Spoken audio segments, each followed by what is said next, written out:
Assalamu alaikum, урматтуу жалпы биздин Байке YouTube каналынын көрүүчүлөрү.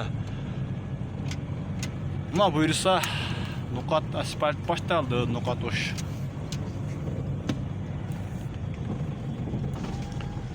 Бүгүн число 4 апрель 2023 жыл.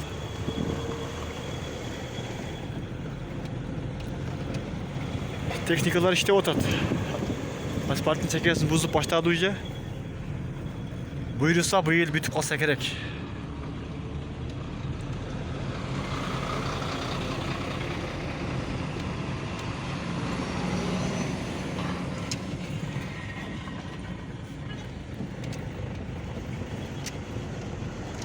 Мына туугандар. Секин буйруса жолдагы башталып калды.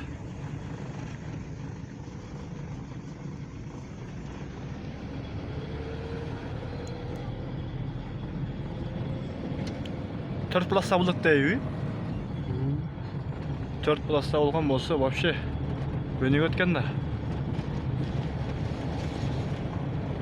Бензин 92-си 56 сом 40 тыйын, 92-нин супери 57 сом 40 тыйын болуп калды уже.